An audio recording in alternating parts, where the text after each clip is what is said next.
Annonciateurs des premiers beaux jours, les narcisses symbolisent aussi la fête des grands-mères. De très nombreuses potées sont vendues la première semaine du mois de mars. Les narcisses ou les jonquilles sont des plantes bulbeuses qui se plantent en automne pour une floraison au printemps. Les bulbes se plantent entre 5 et 10 cm de profondeur, c'est-à-dire 3 fois la hauteur du bulbe.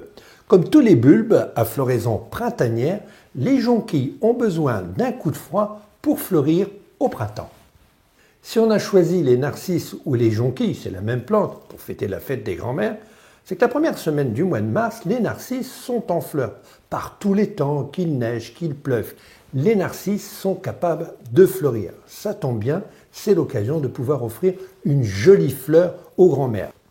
Dans un jardin, une fois que vos narcisses sont défleuris, laissez les feuilles en place. Surtout ne les coupez pas sous peine d'affamer les bulbes qui n'auront plus la force de fleurir au printemps prochain. Ce sont les feuilles qui réapprovisionnent les bulbes en nourriture. Dans une pelouse, ce sont les fameuses feuilles de narcisses qui réapparaissent sans fleurir.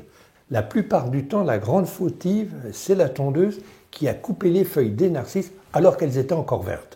Il en est de même avec ces narcisses cultivés en pot, c'est la variété tête-à-tête. Alors tête-à-tête, puisque sur chaque tige, ou la plupart des tiges, on peut avoir 2 voire 3 fleurs.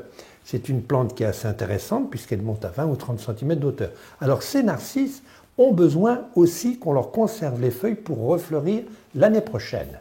Si l'année prochaine on veut aussi profiter d'une floraison de ces narcisses, il est impératif déjà de couper les fleurs une fois qu'elles sont fanées pour éviter qu'elles montent à graines, conserver les feuilles, c'est très important, et puis la troisième chose, c'est surtout de les arroser. Vous allez poursuivre de les entretenir. Alors le pot, vous n'allez pas le laisser à l'intérieur, vous allez le mettre à l'extérieur.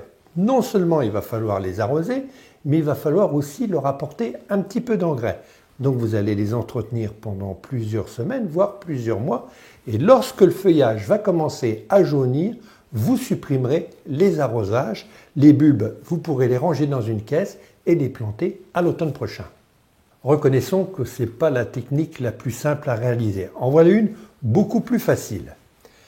Une fois que vos narcisses sont défleuris, coupez les fleurs fanées, puis dépotez les bulbes sans défaire les mottes, que vous enterrez dans un bac ou dans une recaille en prenant soin d'enfouir les bulbes au moins de 5 cm de profondeur.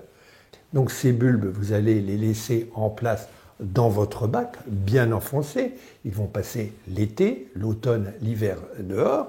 Et au printemps prochain, ils vont réapparaître dans votre bac et une floraison assurée la première quinzaine du mois de mars.